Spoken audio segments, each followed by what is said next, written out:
Magandang araw, mga minamahal kong kaibigan, mga kapatid sa paglalakbay.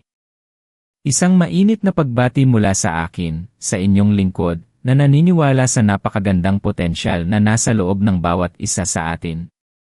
Ngayon, ang sagot na hinahanap mo ay nandito na. Pero bago ko ibunyag ang lahat, hayaan mong sabihin ko ito. Ang pinakamahalagang asset na maaari mong makuha bago sumapit ang taong 2030 ay hindi ginto. Hindi rin ito real estate, stocks, o cryptocurrencies. Hindi, ang asset na ito ay may kakayahang baguhin ang buong kurso ng iyong buhay, at kung susundin mo ang bawat salita ko ngayon, makikita mo kung paano mo ito magagamit upang lumikha ng isang kinabukasang puno ng kasaganaan, kalayaan, at katuparan ng pangarap. Ito ang mensahe na idinulot ng iyong intuwisyon sa iyo ngayon. Kaya kung nararamdaman mo sa iyong puso na ito ay para sa iyo, samahan mo ako sa paglalakbay na ito. Huwag kang aalis dahil ang mga susunod na minuto ay magiging mahalaga sa iyong pagbabago. Naranasan mo na ba ang pakiramdam na parang may kulang pa? Nasa kabila ng lahat ng iyong pagsisikap, parang hindi pa rin sapat ang iyong nararating. Marahil, marami kang napagdaanan na pagkabigo sa pinansyal, o kaya naman ay paulit-ulit na problema sa buhay na tila walang katapusan. Nakikita ko ang iyong pagiging handa, ang iyong pagkauhaw sa kaalaman, dahil kaya ka naririto ngayon.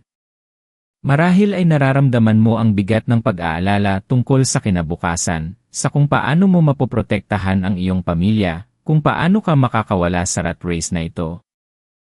Naiintindihan ko kung saan ka nanggagaling dahil tulad mo, marami rin akong pinagdaanan. Naaalala ko pa noong ako ay bata pa at nagtatrabaho ng marangal, ngunit sa bawat sipag at tiyaga, ang tila pag-unlad ay laging kinakain ng mga hindi inaasahang pangyayari. May panahong dumating ang baha, nasira ang aming mga pananim. May panahong nagkasakit ang isang mahal sa buhay, nauubos ang ipon. Paulit-ulit. Para akong nasa isang treadmill, tumatakbo pero parang hindi umaabot sa finish line. Alam mo ba ang pakiramdam na yan? Ang pakiramdam na gusto mong umasenso, pero tila may invisible na harang na pumipigil sa'yo. Maraming tao ang naniniwala na ang susi sa kayamanan ay ang pagkakaroon ng tamang trabaho, ang pag-ipon ng malaking halaga, o ang paghahanap ng tamang investment na magpapayaman sa kanila overnight. At huwag kang magkakamali, mahalaga ang mga ito. Ngunit may isang bagay na higit pa sa lahat ng iyan, isang bagay na maaaring makapagpabago sa iyo mula sa loob palabas, at ito ang magiging pundasyon ng lahat ng iyong tagumpay. Ito ang asset na hindi kayang bilhin ng pera, pero kayang lumikha ng pera. Ito ang asset na hindi kayang nakawin, pero kayang ibalik ang lahat ng nawala. Kaya ano nga ba ito? Handa ka na bang malaman ang pinakamahalagang lihim na ito na bihira mong marinig? Ang pinakamahalagang asset na maaari mong makuha bago ang taong 2030 ay ang iyong adaptability. Ang iyong kakayahang umangkop, matuto, at lumago sa gitna ng pagbabago. Ito ang iyong mindset na laging bukas sa mga bagong ideya, ang iyong kakayahang mag-evolve kasama ng mabilis na pagbabago ng mundo. Narinig mo ba ang salitang ito? Ang adaptability. Hindi ito isang material na bagay, hindi ito isang piraso ng lupa, hindi ito digital currency. Ito ay isang inner quality, isang superpower na nasa loob mo mismo. Ngunit bakit ito ang pinakamahalaga? At bakit ngayon, lalo na bago ang 2030? Simple lang, mga kaibigan, ang mundo ay nagbabago sa bilis na hindi pa natin nakikita kailanman. Ang automation, artificial intelligence, climate change, at ang mabilis na pagbabago sa ekonomiya ay nagtutulak sa atin sa isang bagong panahon kung saan ang mga tradisyonal na pamamaraan ay hindi na sapat. Kung ikaw ay hindi handang mag-adjust, manatili sa lumang mentalidad, maiiwanan ka ng agos ng buhay. Isipin mo ang kwento ni Mang Tonyo. Si Mang Tonyo ay isang mahusay na mekaniko sa loob ng 30 taon. Kilala siya sa kanilang bayan dahil sa kanyang husay sa pag-aayos ng mga sasakyan. Ngunit nang dumating ang mga bagong modelo ng kotse na may advanced electronics, nahirapan si Mang Tonyo. Ayaw niyang matuto ng bagong teknolohiya. Nasanay siya sa sa kanyang komportableng gawi. Ang resulta, unti-unting lumipat ang kanyang mga customer sa mga mas batang mekaniko na handang matuto at umangkop sa mga bagong sistema. Napakasakit, hindi ba? Para kay Mang Tonyo, ang kanyang traditional skills na dati niyang asset ay naging kanyang limitasyon dahil sa kawalan ng adaptability. Ito ang kwento ng marami sa atin kung hindi tayo magbabago. Ngunit ano ang mangyayari kung pipiliin mong maging tulad ni Aling Nena? Si Aling Nena naman ay isang nanay na nagbebenta ng lutong ulam sa palengke. Nang magkaroon ng pandemya at nagsara ang palengke, maraming negosyo ang nalugi. Pero si Aling Nena, imbes na sumuko, ay nag-isip. Paano ako makakapagbenta kung hindi ko kayang lumabas? Naalala niya ang kanyang apo na laging nagsi-cellphone. Tinuruan siya nito kung paano gamitin ang Facebook para mag-post ng kanyang mga ulam. Sa simula, mahirap. Nagkamali pa nga siya sa pag-upload ng litrato. Pero hindi siya sumuko. Unti-unti, natuto siyang mag-online, magpa-deliver, at kahit mag-accept ng online payments. Ang kanyang maliit na negosyo ay hindi lang nakaligtas, lumago pa nga. Ang sikreto ni Aling Nena. Ang kanyang adaptability, ang kanyang kagustuhang matuto ng bago, kahit nasa edad niya. Ang adaptability, mga kaibigan, ay hindi lamang isang katangian. Ito ay isang skill, isang muscle na kailangan mong palakasin. At paano mo nga ba ito palalakasin? Simple lang. Una, kailangan mong buksan ang iyong isip sa posibilidad na ang mga bagay na alam mo ngayon ay maaaring magbago o maging luma. Ito ang tinatawag nating beginner's mind. Kahit gaano kakagaling sa isang bagay, laging may bagong matututunan. Pangalawa, kailangan mong yakapin ang pagiging komportable sa kawalan ng katiyakan. Ang buhay ay puno ng uncertainties, at kung laging kang naghahanap ng kasiguraduhan, hindi ka makakausad. Ang adaptability ay nangangahulugang handa kang sumugal, handa kang sumubok ng bago, kahit na hindi ka sigurado sa resulta. At pangatlo, kailangan mong patuloy na mag-invest sa iyong sarili. Hindi lamang sa pera, kundi sa oras at pagsisikap. Magbasa, manood ng mga educational videos, kumuha ng online courses, makipag-ugnayan sa mga taong mas marunong kaysa sayo. Ito ang iyong pinakamalaking investment. Nagsisimula ang lahat sa isang desisyon, hindi ba? Ang desisyon na hindi ka napapayag na ang buhay ang magdesisyon para sa iyo. Ang desisyon na ikaw ang magmamaneho ng iyong sariling kapalaran. Nagsisimula ito sa pagtanggap na may mas magandang bersyon ng sarili mo na naghihintay lang na tuklasin. At ang bersyon na iyan ay isa na handang umangkop, handang matuto, at handang lumago. Hindi ka ba excited sa ideyang yan? Sa posibilidad na ang iyong hinaharap ay mas maliwanag kaysa sa iyong nakaraan. Kaya paano mo ngayon isasabuhay ang adaptability? Ang unang hakbang ay simple lang pero malakas ang epekto. Simulan mong suriin ang iyong mga kasalukuyang gawi. Mayroon ka bang mga gawi o paniniwala na pumipigil sa iyo sa pagkuha ng bagong kaalaman?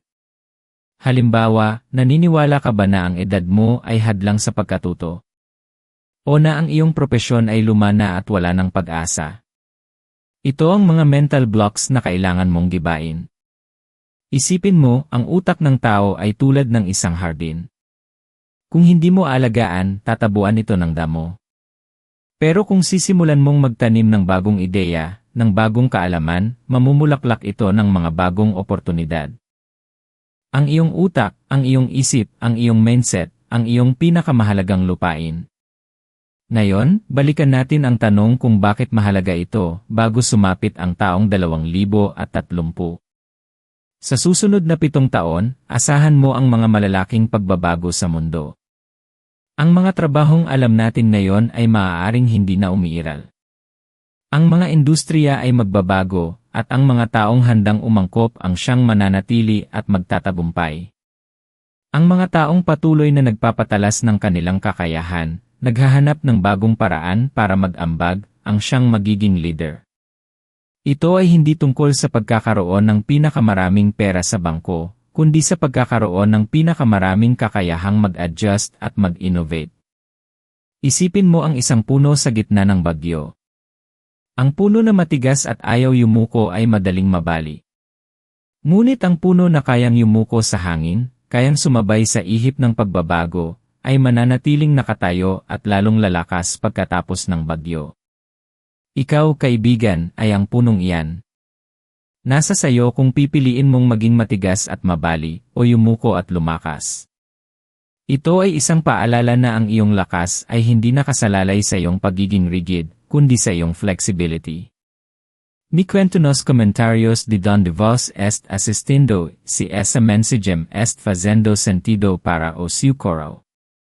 Isso me ayuda muito entender nossa familia aquí, criar contedos ainda mais transformadores.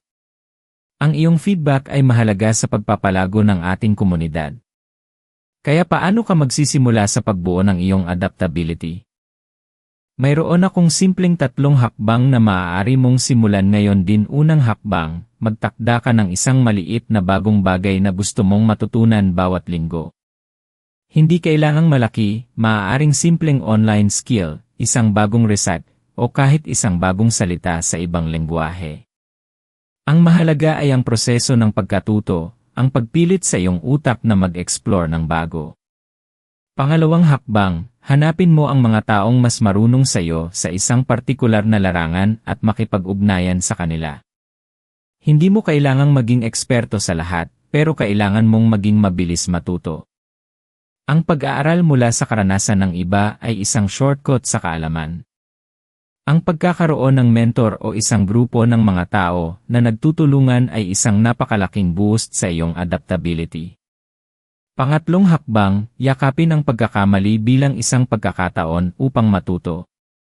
Huwag matakot na magkamali. Sa katunayan, ang mga pinakamalaking aral sa buhay ay madalas na nagmumula sa ating mga pagkakamali. Sa bawat pagkabigo, mayroong aral. Sa bawat pagkakamali, mayroong pagkakataon upang maging mas matalino, mas malakas, at mas handa sa susunod na hamon. Naaalala ko ang isang kaibigan na laging sinasabi, ayaw ko nang sumubok, baka magkamali lang ako. Dahil sa takot niyang magkamali, hindi siya umusad. Ilang taon ang lumipas, at habang ang lahat ng nakapaligid sa kanya ay nagbabago at umuunlad, siya ay nanatiling nakatayo sa isang lugar, puno ng pagsisisi. Huwag mong hayaang mangyari iyon sa iyo. Ang iyong potensyal ay napakalaki, at ang mundo ay naghihintay sa iyo na ipakita ang iyong kakayahan. Ikaw ay ginawa para sa mga dakilang bagay, at ang iyong kwento ay hindi nagtatapos dito. Sa katunayan, ang pinakamagandang bahagi ng iyong kwento ay nagsisimula pa lang ngayon, sa sandaling piliin mong maging handa, piliin mong maging adaptable. Ang adaptability ay hindi lamang para sa iyong karera o negosyo. Ito ay para sa iyong buhay.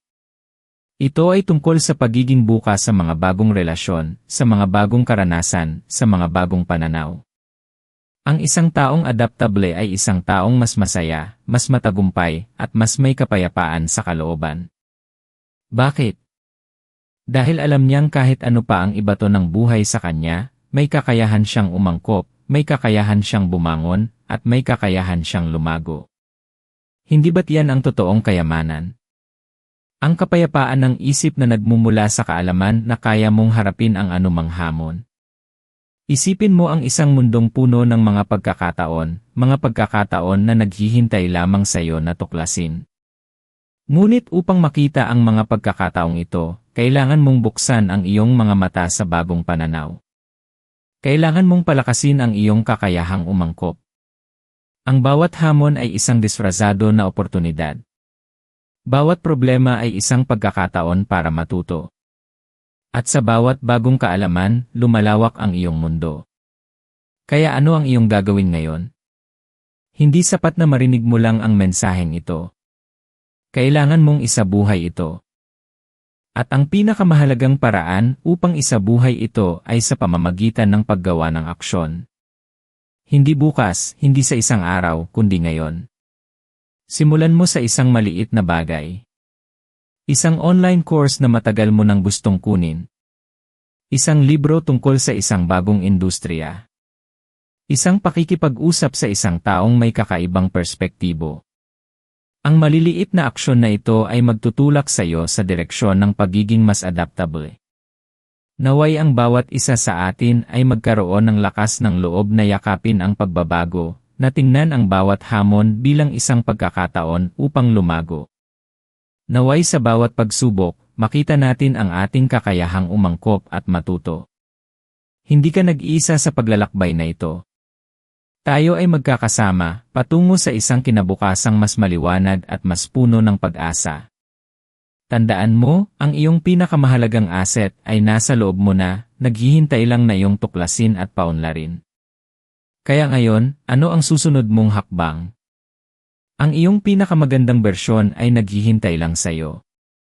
Mag-subscribe sa channel na ito at pindutin ang bell icon para lagi kang updated sa mga susunod nating paglalakbay tungo sa personal na pagbabago at pinansyal na kalayaan. At huwag kalimutang i-share ang video na ito sa iyong mga mahal sa buhay. Maaaring ito ang mensahe na kailangan din nilang marinig. At sabihin mo sa akin sa comment sa ibaba, anong isang bagong skill ang sisimulan mong matutunan ngayon para palakasin ang iyong adaptability? Magkita-kita tayo sa susunod na video kung saan pag-uusapan natin ang 3 pangunahing mindset na magpapabilis sa iyong pag-unlad. Maraming salamat sa iyong oras at pagtitiwala. Ang iyong kinabukasan ay bright at ikaw ay may kakayahang abutin ang lahat ng iyong pangarap. Laban lang, kaibigan.